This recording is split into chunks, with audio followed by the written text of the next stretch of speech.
Hari ini, saya akan menunjukkan kepada anda klasik filem aksi dari 1985, bertajuk Komando.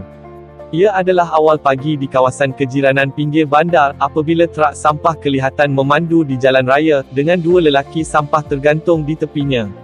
Terkejut dengan pembaziran yang datang awal, Lawson, bekas komando, tergesa-gesa keluar dari katil dan pergi keluar bersama sampah. Apabila dia sampai ke trak, dua lelaki sampah itu mendedahkan siapa mereka Cooker dan Diaz, sepasang pembunuh upahan terlatih, yang mengeluarkan senjata mereka dan mula menembak, membunuhnya. Kemudian, Cooker berada di pengedar kereta, apabila jurujual Forrester, bekas tentera, cuba menjual kenderaan kepadanya, tetapi dia mencuri kenderaan itu dan melanggar Forrester semasa dia keluar. Di kawasan memancing, salah seorang kelasi, bekas komando bernama Benyek memasuki botnya, sambil mengambil perhatian Cooker dan Diaz. Semasa bot berlayar, Cooker mengeluarkan alat kawalan jauh dan meletupkan bom, meletupkan kapal itu. Di tempat lain, bekas Kolonel John Matrick, komando AS yang sudah bersara, menjalankan rutin hariannya memotong kayu, apabila anak perempuannya Jenny cuba menyelinap kepadanya. Apabila bapa dan anak perempuan itu sedang bersarapan, John mendengar helikopter menghampiri. Major General Franklin Kirby keluar dari Sila like dan subscribe channel kami. Terima kasih, helikopter, dan memberitahu anak buahnya Jackson dan Harris untuk mengamankan kawasan itu. John dan Kirby mengadakan pertemuan, di mana Kirby memberitahunya bahawa seseorang membunuhnya bekas komando yang merupakan sebahagian daripada unit John. Jackson dan Harris ditinggalkan menjaga John dan anak perempuannya, manakala Kirby pergi untuk menyiasat siapa di sebalik serangan itu. Semasa Major General terbang, John merasakan bahaya, dan menangkap anak perempuannya untuk mengelak, semasa Diaz muncul dari semak menembak senjatanya. Pembunuh itu membunuh Harris dan mencederakan Jackson serta-merta. John memberitahu Jenny untuk bersembunyi di dalam biliknya, sebelum pergi mengambil senjatanya dari bangsal. Apabila dia kembali ke rumah, dia mendapati Jackson sudah mati, dan Jenny telah pun diambil. Diaz memberitahu John bahawa orangnya mempunyai Jenny, dan John mesti bekerja sama dengannya, jika dia mahu berjumpa dengan anak perempuannya lagi. Tetapi John tidak bersetuju. Dia membunuh Diaz dan serta-merta mula mengejar anak buahnya. Dia menolak sebuah kereta dari lereng bukit dan menggunakan momentumnya untuk mula mengejarnya. Rancangan itu tidak berjalan lancar untuk John, dan dia akhirnya ditangkap. Dalam perkembangan yang mengejutkan, Benyek, lelaki yang dikatakan maut dalam letupan bot, mendedahkan dirinya kepada John sebagai salah seorang musuhnya. Benyek memberitahu John bahawa semua ini adalah bayaran balik untuk masa John menyuruh dia dibuang dari unit komando. Dia kemudian menembak John dengan ubat penenang. Kemudian, John bangun di dalam bilik, dirantai pada meja, dan dikelilingi oleh anak buah Benyek. Dia kemudian bertemu dengan Arius, seorang Latin dalam buangan diktator Amerika, yang mahu John membunuh Presiden baharu Valverde, sebuah negara fiksyen, supaya dia boleh bangkit semula. Arius memberitahu John bahawa jika dia enggan, dia akan menyeksa dan membunuh Jenny. Benyek dan anak buahnya mengiringi John ke lapangan terbang, di mana salah seorang daripada mereka, Sully, berada di sana untuk memastikan komando masuk ke dalam pesawat, dan Henriques ke sana untuk terbang bersama John dalam perjalanannya ke Valverde. Benyek memberitahu John bahawa jika salah seorang daripada anak buahnya gagal memberinya kemas kini, dia akan membunuh Jenny. Jadi John nampaknya mematuhi arahan Benyek, dan menaiki pesawat bersama Henriques dan Sully. Di dalam, John bertanya kepada seorang pramugari berapa lama masa penerbangan itu. Dia memberitahunya bahawa ia akan mengambil masa 11 jam, jadi John membunuh Henriques secara senyap-senyap, dan menutupnya dengan topi dan selimut, supaya kelihatan seperti dia sedang tidur. Kemudian dia menyelinap keluar dari pesawat semasa pesawat berlepas dan menetapkan pemasanya kepada 11 jam.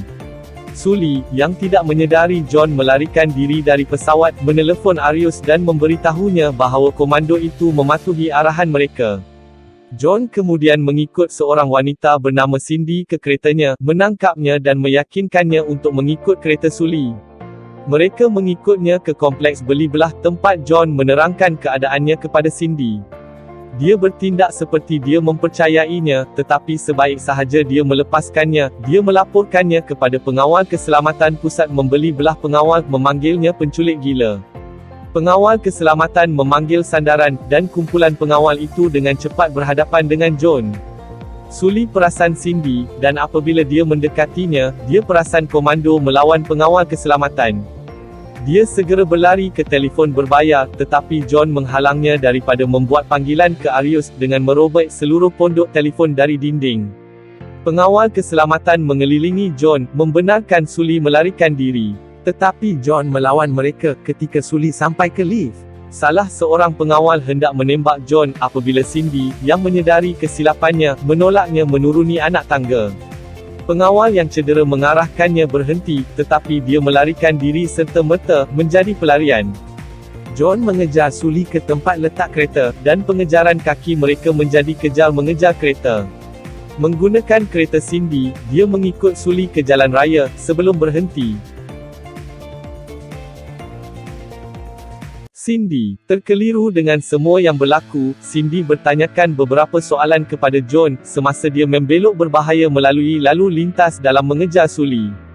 Kenderaan itu melencong dari lebuh raya, apabila Sully mula menembak ke arah John dan Cindy, manakala John cuba merempuh kereta Sully dari jalan. Pengejaran berakhir, apabila kenderaan Sully terbalik, dan John dan Cindy merempuh tiang berdekatan. Komando berjalan ke arah Sully, dan mengambil kunci bilik motel dari poketnya. Dia kemudian menjuntai lelaki itu di tepi tebing, ketika Sully cuba berunding, dengan mengatakan dia boleh membawa John ke pertemuannya dengan Cooker, dan Cooker tahu di mana Jenny berada. Tetapi setelah melihat kunci motel Sully, John sudah tahu di mana Sully bertemu Cooker, jadi dia menjatuhkan lelaki yang meragukan itu ke dalam jurang. John dan Cindy kemudian menaiki kereta Sully, dan menuju ke motel. Melangkah ke jeti, Arius dan Benyet memandu Jenny ke salah satu vila bekas diktator, di sebuah pulau persendirian. Mereka mengunci gadis itu di dalam bilik dan berlalu pergi. Memandu laju melalui trafik, John menunjukkan kepada Cindy gambar Jenny dan memberitahunya dia perlu melakukannya cari anak perempuannya, sebelum Arius dan Benyet menyedari bahawa dia tidak pergi ke Valverde. Mereka tiba di motel dan masuk ke dalam bilik. Semasa mereka mencari petunjuk, Cooker menarik diri dan mengetuk pintu. John menghidupkan pancuran mandian, dan menjadikan Cindy seolah-olah berada di dalam bilik, berseronok dengan Sully. Dia membuka pintu dan Cooker melangkah masuk, dengan mengandaikan dia adalah teman lelaki Sully. Serangan komando, dan dua lelaki itu bertempur untuk terus hidup. Cooker mendedahkan bahawa dia bekas beret hijau, tetapi ia tidak memberi sebarang perbezaan kepada John. Komando membunuhnya, sebelum keluar untuk menggeledah keretanya. Cindy menemui resit bahan api, dengan alamat ke hangar pesawat persendirian. Mereka menaiki kereta Cooker, dan tiba di hangar, yang John kenali sebagai tempat dia bangun, selepas Benyet menembaknya dengan ubat penenang.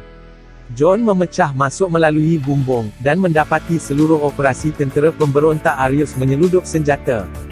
Dia memasuki bilik kawalan, dan membawa keluar salah seorang pemberontak, sebelum membuka tingkap untuk Cindy. Mereka mendapati Jenny ditahan di sebuah pulau dan terdapat sebuah pesawat laut masuk San Pedro boleh mereka gunakan untuk ke sana. Sebelum pergi ke pesawat, John membuat keputusan mereka perlu pergi membeli belah dahulu. Mereka memecah masuk kedai senjata, dan mencuri segala-galanya, daripada senapang hingga bahan letupan, malah pelancar roket. Cindy membawa kebanyakan senjata ke dalam kereta, tetapi John ditangkap sebelum dia boleh menyertainya.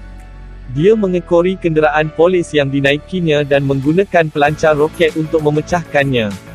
Di vila, Arius bertanya kepada Benyet berapa lama sebelum pesawat John tiba di Valverde, dan jika mereka harus mengharapkan sebarang masalah daripada komando. Benyet memberitahu dia pesawat akan mendarat dalam masa kurang dari 2 jam dan John tidak akan melakukan apa-apa untuk membahayakan nyawa anak perempuannya. Apabila mereka sampai ke San Pedro, John dan Cindy mencuri kapal laut, dan Cindy menerbangkan mereka ke arah Pulau Arius. Di vila, Jenny cuba mencari jalan untuk melarikan diri dari bilik itu. Benyet menjelaskan bahawa apabila komando selesai dengan misinya di Valverde, dia akan datang untuk Arius. Pada keesokan harinya, John dan Cindy tiba di pulau itu, dan mendaratkan pesawat laut di luar pantai pulau itu. Pada masa yang sama, pesawat itu tiba di Valverde, dan topi yang menutupi muka Henriques tertanggal. John mengarahkan Cindy untuk membuat radio Meja General Kirby, semasa dia berguling ke arah pantai, dan bersiap sedia untuk berperang. Dia menuju ke villa, dan memerhati tentera persendirian Arius. Kemudian dia meletakkan beberapa bahan letupan di seluruh pangkalan pemberontak, sebelum membunuh beberapa askar secara senyap-senyap. Di lapangan terbang di Valverde, anak buah Benyet menunggu John dan Henriquez keluar dari pesawat, tetapi mereka melihat mayat sedang diusung di atas pengusung. Mereka memeriksa mayat dan mendapati bahawa ia adalah Henriquez. Lelaki memanggil Arius, dan kuasa diktator yang lapar mengarahkan Benyet untuk membunuh Jenny. Semasa Benyet menghampiri bilik Jenny, John mencetuskan bahan letupan, dan perang bermula. Memaksa masuk, Benyet mendapati Jenny ada baru sahaja melarikan diri, dan lelaki ianat itu mengejar gadis kecil itu. John terus membunuh gerombolan tentera Arius dalam perjalanan ke villa. Cindy akhirnya dapat membuat radio untuk General Kirby, dan General dimaklumkan tentang mesejnya. Semasa pertempuran, komando mendapatkan tangannya pada mesingan M60, dan membunuh lebih ramai tentera Arius, membolehkannya memasuki villa. Sambil menggunakan senapang serbu, Arius menyertai aksi itu, sebelum ditembak mati oleh John. Dengan niat membunuh, Benyet mengikut Jenny ke ruangan bawah tanah, tetapi John mengejar mereka, dan mengejek Benyet untuk bergaduh pisau. Ia adalah perjuangan yang sukar, tetapi John akhirnya menakluki musuhnya. Menyelamatkan anak perempuannya, John bertemu dengan General Kirby di pantai, dan apabila General menawarkan tugas lamanya sebagai komando, John memandang Cindy yang cantik dan adalah anak perempuan yang menyayangi, dan menyedari dia sudah selesai menjadi pembunuh. Tamat. Sila layari peti deskripsi channel ini untuk beri sokongan anda. Sila like dan subscribe channel kami. Kami terus berusaha untuk upload filem-filem yang menarik dalam channel kami.